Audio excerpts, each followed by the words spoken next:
उमर खालिद, शर्जील इमाम, मिरान हैदर या नताशा देवांगना को जब जेल में रखा गया है, क्यों उनको जेल में रखा जा रहा है? आज के समय पे जो सरकार है, बीजेपी आरएसएस का सरकार है, एकदम खुले तौर से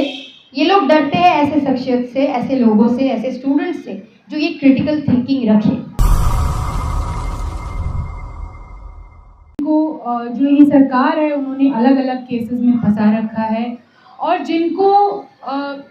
कोशिश की जा रही है कि जेलों में ही उनका इंस्टीट्यूशनल मर्डर कर दिया जाए। हमने देखा कि किस तरीके से भीमा कोरेगांव के केस में फादर स्टैन स्वामी जो he was the oldest prisoner in that particular case. We saw how he passed away even before getting his bail, even while he was awaiting his bail. And it was an institutional murder because we saw how he was being denied medical care and being left at the mercy of the prison authorities till his last breath. Similarly, in recent times, we have come to know of the news of Vernon Gonzalez, another prisoner in the Bhima Koregaon case, who is right now in a dire medical condition. उनको multiple disease का diagnosis होने के बावजूद prison authorities ने कोई medical attention नहीं दिया और अभी फ़िलहाल आज इस मौके पे वो ऑक्सीजन सपोर्ट पे हैं। अतीकुर रहमान भी, जिनको हम जानते हैं कि सिद्दीक कप्पन के साथ और बाकी दो लोगों के साथ जो हाथरस जा रहे थे एक दलित महिला का गैंगरेप का एक रिपोर्ट करने के लिए, उस चीज़ का रिपोर्ट का कवरेज करने के लिए, उनका भी किस तरीके से जेल में because of negligence by authorities of his medical health, of his medical care, उस नेग्लिजेंस के वजह से किस तरीके से अभी उनका हाफ बॉडी पैरालिसिस हो चुका है। और हम ये अर्जेंटली यहाँ से अपील करते हैं कि ये सारे पॉलिटिकल प्रिजनर्स जल्द से जल्द ना ही सिर्फ रिलीज़ किए जाएं, पर इन सारे पॉलिटिकल प्रिजनर्स को जल्द से जल्द मेडिकल अटेंशन भी दिया जाए। साथियों, आप सभी को पता होगा कि उमर खालिद ने अपना एक्टिविज़म अपने स्टूडेंट डेज से शुरू किया था। वो जेएनयू में एक स्टूडेंट पॉलिटिकल एक्टिविस्ट थे और तकरीबन 10 साल उन्होंने वहाँ पे स्टूडेंट एक्टिविज़म से शुरू किया अपना पॉलिटिकल जर्नी और उसके बाद वो बाहर निकलकर आगे आज देश भर में सीए के खिलाफ और इक्वल सिटीजनशिप के लिए आवाज़ उठाने के लिए जाने जाते हैं। और इसी थ्रेड में मैं जेएनयू की जो प्रेसिडेंट हैं, करंट प्रेसिडेंट ओइशी घोष, उनको बुलाना चाहूँगी कि वो अपनी बात रखें और इसके बाद बाकी जो स्टूडेंट एक्टिविस्ट हैं वो अपने सॉलिडारिटी मैसेजेस उमर के लिए यहाँ पे आके डिलीवर करें जेएनयू कम्युनिटी की तरफ से। और जिस तरीके से वो एक लड़ाई सिर्फ जेल के अंदर हम लोगों के जो साथी हैं वो ज़रूर लड़ रहे हैं, लेकिन ये बाहर भी जो लड़ाई उनके जो फैमिलीज़ है, फ्रेंड्स है, जो भी दोस्त है, कॉमरेड्स है, एक्टिविस्ट से लड़ रहे हैं, उनको उनके जो जज्बे हैं उसको भी लाल सलाम। I came to the university back in 2016. I remember Umar as an activist, student activist, and from my initial days, मैंने उमर को देखा है एज अ साथी कैंपस के हर एक इशू में, बाहर की जो मुद्दे हैं उनको सबको कनेक्ट करते हुए। And what I saw Umar over the years till he left after his PhD, till I was a student, I am a student still there, and till he was a student there, that he always spoke about injustice happening within campus, outside campus and everywhere. And that is what made his voice distinct, that is what is making the voice of political prisoners distinct at this moment in this country. Now the point is, इससे पहले काफ़ी details में legality बहुत सारी चीज़ें बोला गया है, लेकिन जो बात मैं बोलना चाहूँगी कि क्यों उमर खालिद, शर्जील इमाम, मिरान हैदर या नताशा देवांगना को जब जेल में रखा गया है, क्यों उनको जेल में रखा जा रहा है? क्योंकि when we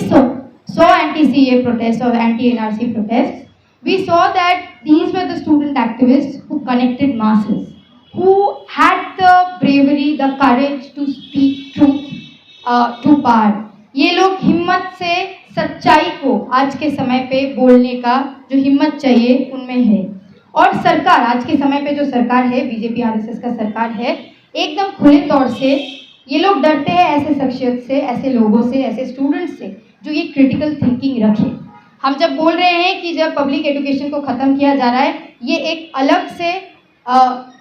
मतलब एलियनेटेड लड़ाई नहीं है, ये तमाम सारी चीज़ एक साथ की लड़ाई है। उमर जब जेएनयू आया, 10 साल अपना समय जेएनयू के अंदर गुजारा, तो उमर जैसे स्टूडेंट्स या शर्जील जैसे स्टूडेंट्स ने क्रिटिकल थिंकिंग सीखी। उन्होंने यूनिवर्सिटी स्पेसेस से ये सीखा कि अगर गलत चीज़ हो रही है आपके आसपास, आपकी पढ़ाई को, आपकी तालीम को आपको यूज़ करने की ज़रूरत है, आपको गलत को गलत बोलने की ज़रूरत है, क्या सही होना चाहिए सही बोलने की ज़रूरत है। And that is what made them distinct. What the BJP RSS at this moment is doing is they're wanting to produce some ship, they're wanting to produce some yes men, yes women under them who will be just there, और उनका जो फरमान होगा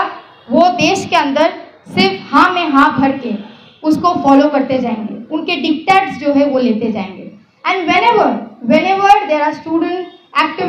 students who are continuously being critical of this, they are being critical that how the society is not inclusive, they are being critical how our campuses are not being inclusive, immediately that they are being targeted. And in all these targeting, if we say, when Apeksha was reading out the names, if you can see, the majority names are Muslim names. We can't deny that fact. इसको एकदम सामने से रखने की ज़रूरत है कि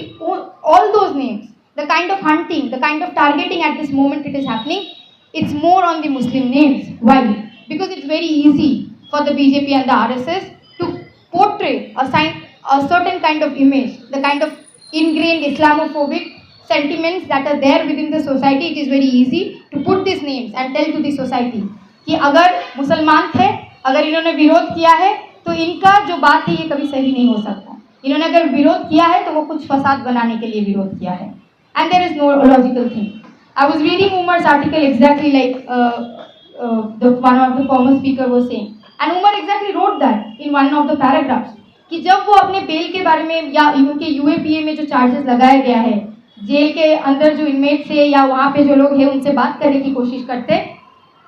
he has seen often that people ask him that आपको इतना टाइम क्यों लग रहा है बेल मिलने में, and when he goes to this technicality he has seen that people just lose interest. There is a lot of legality, there is a lot of technicality कि किस तरीके से फ्रेम किया गया है पॉलिटिकल डिस्कोर्सेस को इस देश के अंदर आज के समय पे, कि आप अगर एक पॉलिटिकल आवाज़ इस समय पे उठा रहे हो तो एक political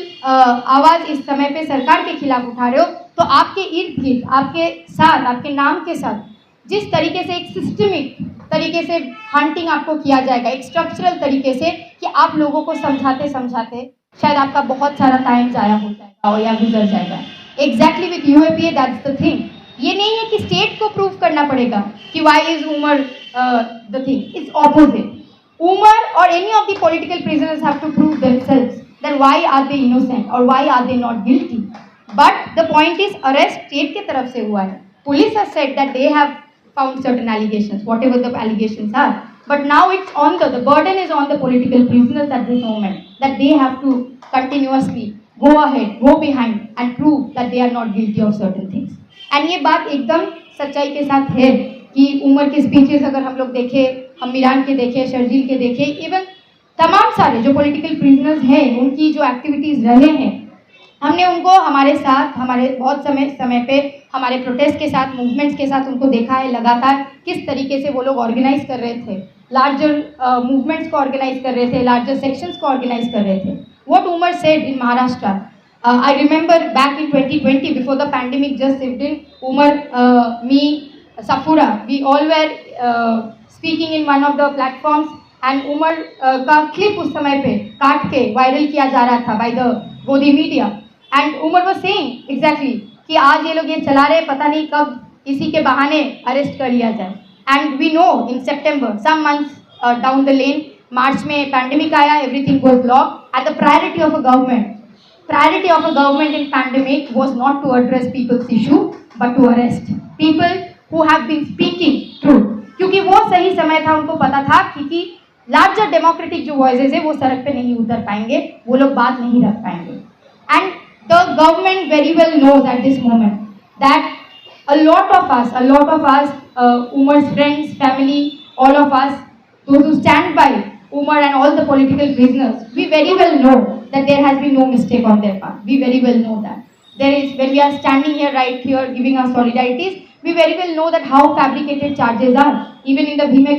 Koregaon, we know how our activists are being fabricated with certain charges, how chips have been put, how things have been done all way to ensure to frame an idea among the people, among the larger society, that if you are an activist, if you are a political activist, if you are speaking against the RSS and the BJP, there is something wrong with the activist. तो ये बात जो continuously बोला गया है कि हम लोग जब सरकार के खिलाफ बोल रहे हैं, हम लोग इस देश को बचाने के लिए बोल रहे हैं। उमर एवं तमाम सारे पॉलिटिकल प्रिजनर्स वही काम कर रहे थे, आज के समय पे भी वो जेल के अंदर वही काम कर रहे हैं। और आज अगर उमर यहाँ पे बाहर होता, जेल के बाहर, he would have been exactly doing this, seeking solidarity for all the other political prisoners. He has been doing it throughout the days. I have seen him as a student activist, and still when he is in jail, he is talking about the rights of the inmates. That's exactly what Natasha, Devangana, Sharjeel, everyone has been doing. We have seen how Sharjeel was also tortured, tried to be tortured inside the jail. So in overall this, once more, extending all our solidarity from the JNU community to Umar and all the political prisoners. But what is very important to remember is what they stood for and what is they fighting for. And we who are outside, it's our responsibility, it's our duty to ensure कि जो लड़ाई हमारे साथी लड़े हैं, जो लड़ाई हमारी साथी लड़ रहे हैं, उनको जिस तरीके से फैब्रिकेट किया गया है, उन्होंने सच्चाई बोला था, और वो हिम्मत हम सबको रखना होगा कि आज के समय पे हम जब बाहर खड़े हैं, उस सच्चाई के साथ, वही आवाज़ के साथ, वो स्ट्रेंथ के साथ हम लोग भी इस सरकार के आंखों में आंखें डाल के बोल सके कि आप गलत है, आप इस देश का भलाई नहीं कर रहे हैं, आप इस देश को टुकड़े टुकड़े करने के लिए आए हैं। और आपको जब तक हम लोग इस तरीके से बीजेपी और आरएसएस को हम लोग जब तक एक्सपोज नहीं कर पाएंगे, तब तक हमारी इन तमाम सारे जो पॉलिटिकल प्रिजनर्स हैं, इनका जो लड़ाई है, ये तब तक खत्म नहीं होगा जब तक हम लोग यूएपीए जैसे लॉज, सेडिशन जैसे लॉज, जो एक कॉलोनियल विचारधारा से आई हुई है, जैसे रॉलर्ड एक्ट में हमने देखा है जिस तरीके से यूएपीए को इस समय पे इस्तेमाल किया जा रहा है, हम लोग देख रहे हैं। इन तमाम सारे लॉज की स्क्रैपिंग से लेके तमाम सारी जो हमारी पॉलिटिकल एक्टिविस्ट की रिहाई की बात हो, इन तमाम सारी लड़ाई को हमें एकजुट होकर लड़ना है। यही आशा हम रखते हैं और एक और बार सॉलिडरिटी देते हुए अपना बात खत्म करूँगी। शुक्रिया।